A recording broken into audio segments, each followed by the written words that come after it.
توبہ، ہائے ہائے ہائے ہائے ہائے۔ میرا رب ایک مثال دیتا ہے، کہتا میرا بندہ تو اتنے گناہ کر کہ زمین کو بھر دے، اس خلا کو بھر دے، چاند تاروں ستاروں کو بھر دے، اتنے گناہ کر کہ آسمان کی چھت کو لگا دے، زمین سے اٹھا اور آسمان کی چھت کو لگا دے، اتنے گناہ کرنے کے بعد صرف ایک دفعہ کہہ دے یا اللہ معافی دے دے تو میں سارے ہی معاف کروں گا، سارے معاف کروں گا، ولا ابالی، اور مجھے کوئی پرواہ نہیں ہوگی۔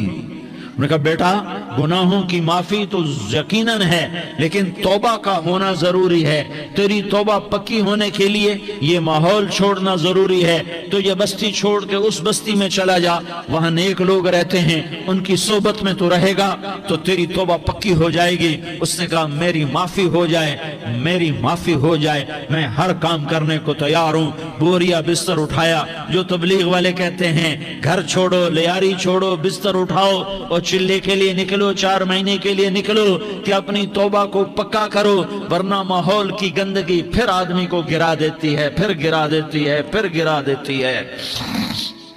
وہ نکلا، راستے میں موت آئی، جب موت نے جھٹکا دیا تو اس نے چھلانگ لگائی اس نیک لوگوں کی بس کی طرف، وہ ایسی اس کے ہاتھ اس کے آگے اور پورا جسم ایسے آگے پھیلا ہوا۔ اللہ تعالیٰ نے لیاری والوں کو قصہ سنانا تھا تو دونوں فرشتے بھیج دیے، جنت کا بھی آ گیا، جہنم کا بھی آ گیا۔ جہنم والے کہنے لگے مجرم ہے ہتھ کڑی لگاؤ، جنت والے کہنے لگے مہمان ہے سہرے پہناؤ۔ جہنم والے کہنے لگے توبہ ادھوری ہے، ابھی توبہ پکی نہیں ہے، ابھی نیک لوگوں کے شہر کو پہنچا ہی نہیں ہے کہ موت آ گئی۔ اور جنت کے میں کہنے لگے نہیں نہیں نہیں، توبہ ارادے سے ہو جاتی ہے، ارادہ کر لیا توبہ ہو گئی، ہمارا مہمان ہے۔ اللہ نے تیسرا فرشتہ بھیجا، جاؤ فیصلہ کرو۔ کیا فیصلہ کرو؟ وہ یہاں مرا پڑا ہے، یہ اس کی بستی ہے، یہ نیک لوگوں کی بستی ہے، وہ یہاں مرا پڑا تھا۔ اللہ تعالیٰ نے کہا فیصلہ کیا کرتا ہوں کہ یہ فاصلہ ناپو، اگر گھر کے قریب ہے تو دوزخ والے لے جاؤ، اگر نیک لوگوں کی بستی کے قریب ہے تو جنت والے لے جاؤ، یہ میرا فیصلہ ہے۔ ہائے ہائے واہ میرا رب، میں تیرے قربان۔ ہوا کیا تھا؟ وہ گھر کے قریب تھا اور نیک لوگوں کی بستی سے دور تھا۔ جب ناپنے لگے تو اللہ تعالیٰ نے ادھر والی زمین سے کہا جو نیک لوگوں کی بستی کی طرف سے تھی، اللہ تعالیٰ نے اس زمین سے کہا سکڑ جا، اور جو گھر والی زمین تھی اس کو کہا پھیل جا۔ ادھر کی زمین کو پھیلا دیا اور ادھر کی زمین کو سکیڑ دیا۔ جب ناپا گیا تو وہ نیک لوگوں کی بستی کے قریب ہوا۔ اللہ نے کہا لے جاؤ جنت میں، ہم نے معاف کر دیا۔ اور یہ تو بنو اسرائیل کا آدمی ہے، ہم تو محمد مصطفیٰ صلی اللہ علیہ وسلم کے امتی ہیں۔ ایک بنو اسرائیل کا آدمی، اس کا نام تھا کفل، اور روزانہ رات کو نئی لڑکی اس کے پہلو میں آتی، شراب کا دور چلتا اور زنا کا سے منہ کالا کرتا۔ ایک رات ایک لڑکی کو 60 دینار دے کر لایا۔ 60 دینار کوئی 10 لاکھ روپیہ بنتا ہے۔ کیا مال تھا کہ ایک رات کا 10 لاکھ دے کر آیا۔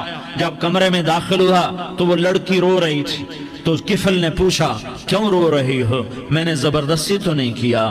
تو وہ اس نے روتے ہوئے کہا کفل میں پیشہ ور عورت نہیں ہوں، میں عزت دار عورت ہوں، مجھے بھوک نے یہاں تک پہنچایا ہے۔ میں یہ کہا کرتا ہوں جب سردار لوگ، جب مالدار لوگ زکوٰۃ نہیں دیتے تو غریبوں کی بیٹیاں نیلام ہو جاتی ہیں۔ مالداروں سے کہتا ہوں، ان سرداروں سے کہتا ہوں کہ اللہ کے نام پر دیا کرو کہ غریبوں کی بیٹیوں کی عزتیں بحال رہیں۔ تو کفل نے جب دیکھا اور جب سنا، آنسوں کو دیکھا اور اس کی بات کو سنا، تو وہ اس کا وحشی دل، پتھر دل، کیا آنسوں نے کام کیا کہ وہ رونے لگا۔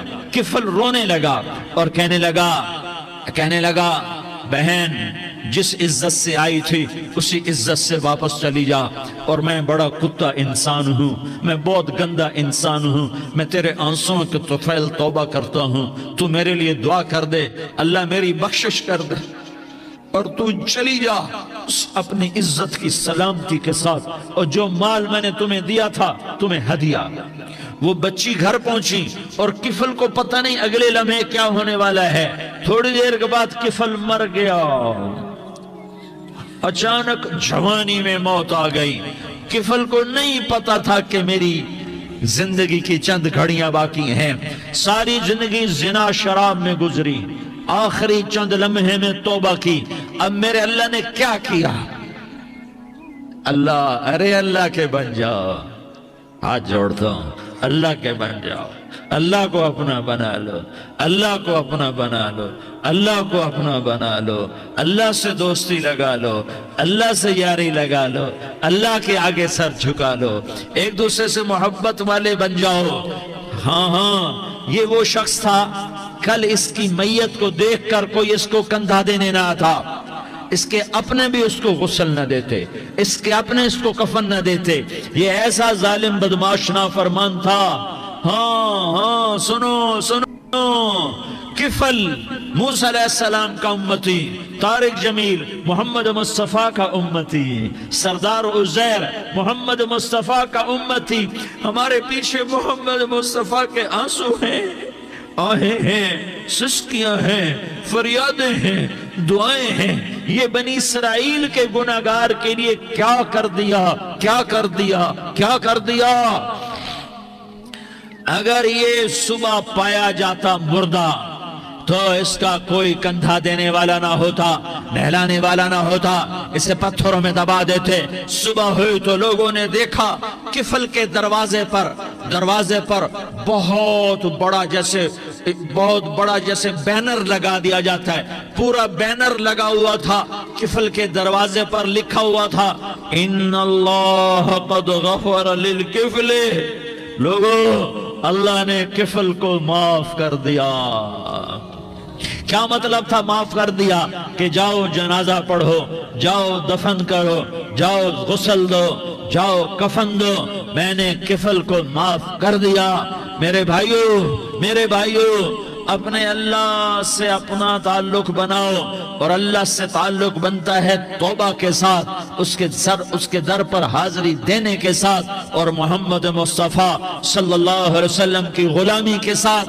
اللہ کو ایک ہی ہستی سے پیار ہوا، وہ محمد الرسول اللہ ہیں، ایک ہی سے محبت کی، وہ محمد الرسول اللہ ہیں، ایک کو اپنا حبیب بنایا، وہ محمد الرسول اللہ ہیں، ایک کو خاتم الانبیاء بنایا، وہ محمد الرسول اللہ ہیں، ایک کو حبیب اللہ بنایا، وہ محمد الرسول اللہ ہیں، ایک کو سارے عالم کا نبی بنایا، وہ محمد الرسول اللہ ہیں، ایک کو رحمت للعالمین بنایا، وہ محمد الرسول اللہ ہیں، ایک کو شافع معشر بنایا، وہ محمد الرسول اللہ ہیں، ایک کو ساقی کوثر بنایا، وہ محمد الرسول اللہ ہیں، ایک کے ہاتھ میں چابی پکڑائی وہ جنت کی، وہ محمد الرسول اللہ ہیں، ایک کے لیے جنت کو مزین مسخر فرمایا، اور آپ کے بغیر جنت کے دروازہ نہیں کھل سکتا، اس کا اعلان فرمایا، وہ محمد الرسول اللہ ہیں۔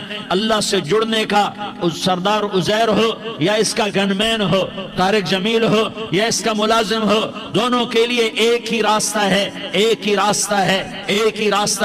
یہ میری بہنیں جو جمع ہیں ان کے لیے ایک ہی راستہ ہے کہ حضرت محمد مصطفیٰ صلی اللہ علیہ وسلم کی غلامی میں آ جائیں، ان کے طریقوں پر آ جائیں، ان کے راستوں پر آ جائیں، ان کی زندگی کو اپنی زندگی بنا لیں۔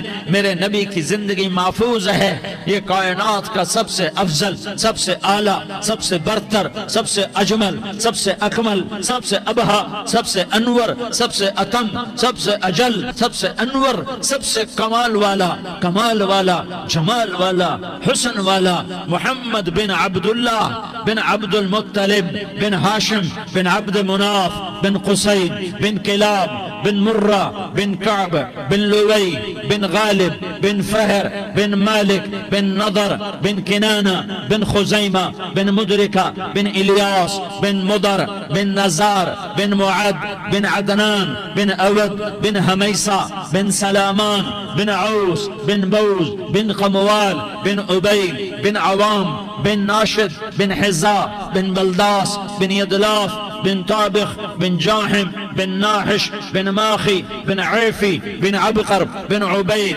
بن الدعاء بن حمدان بن سنبر بن يثربي بن يحزن بن يلحن بن إرعوى بن عيغي بن زيشان بن عيسر بن أقناد بن إيهام بن مقصر بن ناحس بن زارح بن سمي بن مزي بن عوز بن عرام بن قيدار بن إسماعيل بن إبراهيم بن آذر بن ناحور بن سروج بن رعوب بن فائج بن عابر بن أرفقشاد بن سام بن نوح بن لامك بن متوشالة بن إدريس بن يرد بن ملهلئيل بن قينان بن آنوش بن شيس اور بن آدم علیہ الصلاة والسلام. یہ میرے نبی کا نسب ہے، یہ میرے نبی کی پیڑھی ہے. دنیا میں کسی سردار کا نسب محفوظ نہیں، کسی سردار کی پیڑھی محفوظ نہیں، کسی بادشاہ کا نسب محفوظ نہیں، کسی بادشاہ صدر وزیر کی پیڑھی محفوظ نہیں. یہ محمد مصطفیٰ ہے، یہ محمد ہے، یہ احمد ہے، یہ ماہی ہے، یہ حاشر ہے، یہ عاقب ہے، یہ فاتح ہے، یہ خاتم ہے، یہ ابو القاسم ہے، یہ طٰہٰ ہے، یہ یاسین ہے. جو امت کے لیے جتنا میرا نبی رویا کوئی نہ رویا، جتنا تڑپا کوئی نہ تڑپا. جو دکھ میرے نبی نے دیکھے اس امت کو بنانے میں، بچپن سے لے کر دنیا سے جانے تک کوئی نبی نہیں دیکھ سکتا. کوئی نبی ایسے یتیم پیدا نہیں ہوا.